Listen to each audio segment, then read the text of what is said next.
शांति। 13 दिसंबर। ज्ञान रत्नों से बहुत सुंदर श्रृंगार किया है बाबा ने हम सब का। मुरली से पहले गीत बजा था, तुम्हें पाके हमने जहां पा लिया है। तो बाबा कह रहे, ये गीत उन बच्चों ने सुना जिनको तीनों जहां की बादशाही मिल गई है।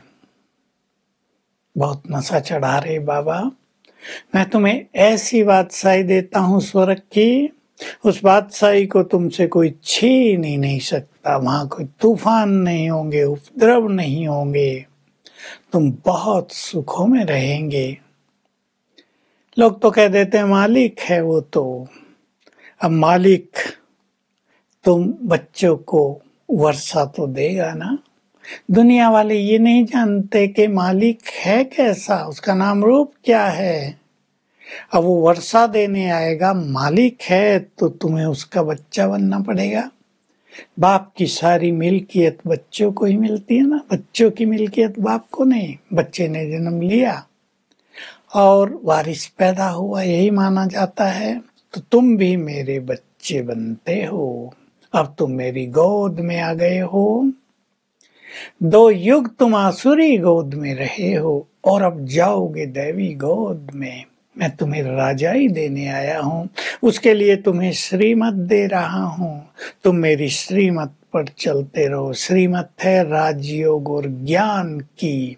मैं तुम्हें संपूर्ण ज्ञान देता हूँ, तुम्हारी पहचान दे रहा हूँ, तो अपनी कमियों को निकालते चलो। मैं आया हूँ तुम्हें पावन बनाने। जब तक मैं तुम्हें श्रीमत न दूं, तुम पावन कैसे बनोगे? फिर घर कैसे जाओगे? लोग तो ऐसे ही कहते रहते, फलाना सन्यासी मरा ब्रह्मलीन हो गया। ऐसा कुछ नहीं होता है। भारत वालों को स्वर्ग से बहुत प्यार है, यही स्वर्ग का नाम ज्यादा लिया जाता है। कोई मरता भी है तो कहते हैं स्वर्ग सिधार गया। तो बाबा तो कहते कितना अच्छा हुआ, स्वर्ग में चला गया। परंतु ऐसे तो नहीं हो सकता कि मरे यहाँ और जाए सतयुग में जन्म ले। सतयुग में ही स्वर्ग है ना। सतयुग में मरेंगे, सतयुग में जन्म लेंगे, त्रेता में देह छोड़ेंगे, त्रेता में जन्म लेंगे, द्वापुर में शरीर छोड़ेंगे, द्वापुर में शरीर लेंगे। तो मैं आता हूँ, मुझे आना ही पड़ता है तुम्हारे पास। बाबा और नशा चढ़ा रहे हैं। मैं तुम बच्चों को सलाम करता हूँ, बच्चे सलाम वालेकुम। फिर तुम बच्चे भी कहते हो बाबा आपको भी सलाम, क्योंकि मैं तो केवल ब्रह्मांड का मालिक बनता हूँ, तुम ब्रह्मांड के और स्वर्ग के दोनों के मालिक बनते हो। तुम्हें बहुत खुशी रहनी चाहिए, बहुत नशा रहना चाहिए। अब मेरी आज्ञा यही है कि तुम्हें वैकुंठ का मालिक बनना है तो पवित्र बनो। कई बच्चे पवित्र बनते बनते फिर जाके पतित बन जाते हैं, तो सारा ज्ञान बुद्धि से निकल जाता है। पतित बनते हैं तो खान पान भी गंदा हो जाता है, गंदे लोगों से मिलना जुलना हो जाता है, सारी कमाई झट हो जाती है। सतगुरु की निंदा करते हैं, पद पूरा भ्रष्ट हो जाता है। तो आज बाबा ये बहुत स्ट्रिक्टली समझा रहे हैं, जब तक तुम पवित्र नहीं रहोगे ये ज्ञान रतन तुम्हारी बुद्धि में आएंगे नहीं, ज्ञान सब भूल जाएगा। पतित बनते ही सारा ज्ञान भूल जाता है। फिर बाबा की एक दूसरी लहर चली, तुम सभी भक्त थे और मुझे बहुत याद करते थे। तुम सभी भक्तों से मेरा बहुत प्यार है, क्योंकि भक्तों को ही मैं ज्ञान देकर उनकी सद्गति करता हूँ। तुम भी भक्ति करते थे तो कहते थे हमारी भक्ति का फल भगवान आकर जरूर देगा। तो इसलिए मैं इस पहले नंबर के भगत में आया हूँ, ब्रह्मा के तन में आया हूँ। तुम्हें भक्ति का फल दे रहा हूँ, तुम्हें ज्ञान दे रहा हूँ, श्रीमत दे रहा हूँ, कैसे कैसे करो। अभी मंदिरों में नंदीगण दिखा देते हैं।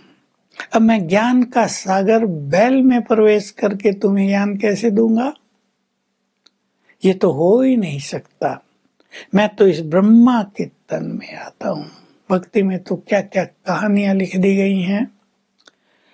तो तुम मेरी मत पर चलो, आज बाबा बार बार ये कह रहे। और एक दूसरी इंपॉर्टेंट बात कह रहे हैं, सेवा करने में तुम्हें सभी से पूछना है। बड़े बड़े बोर्ड पर भी तुम लिख सकते हो, जो ज्ञान का सागर है, निराकार परमात्मा है, परमपिता है, बताओ उससे तुम्हारा क्या नाता है। तो जब तक नाता नहीं जानेंगे, नाता नहीं जोड़ेंगे, तब तक मुक्ति या जीवन मुक्ति जो उसकी मिल्कियत है वो तुम्हें कैसे मिलेगी। तो सबको बताओ तुम आत्माएं हो और वो तुम्हारा परमपिता है। परमपिता मानने से उसकी आज्ञाओं पर चलना भी सहज हो जाएगा।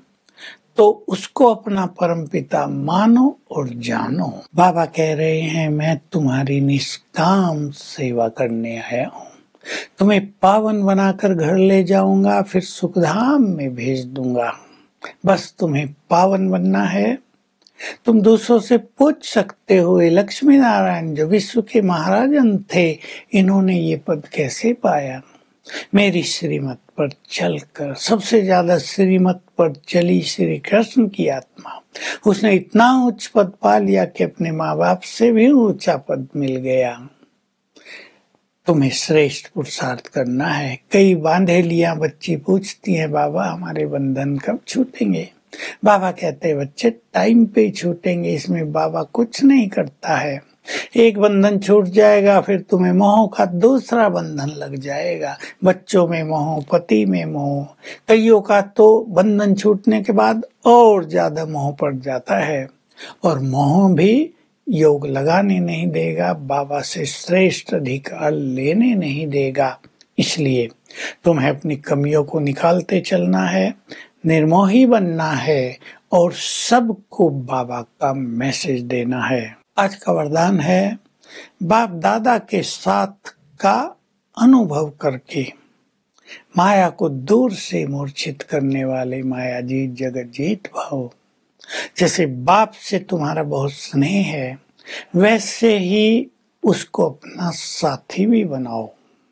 तो जहाँ भगवान साथी होगा तो माया दूर से मूर्छित हो जाएगी। तुमने जो वायदा किया है, तुम ही संग खाऊं, तुम ही संग खेलूं, तुम ही संग रास रचाऊं, अब उसको अपना संग में ले लो। तो बाबा का साथ होगा, माया समाप्त हो जाएगी और तुम जगत जीत बन जाओगे। स्लोगन बहुत गहरा है। अपनी ऊंची वृत्ति के द्वारा प्रवृत्ति की परिस्थितियों को समाप्त करो।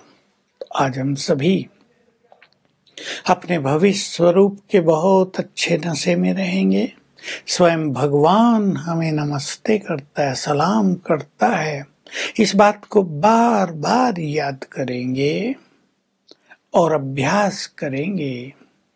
बाबा से मुझे जो राजाई मिलती है सतयुग की, जो भविष्य में हमें प्राप्ति होने जा रही है, उसके बहुत ज्यादा नशे में रहेंगे।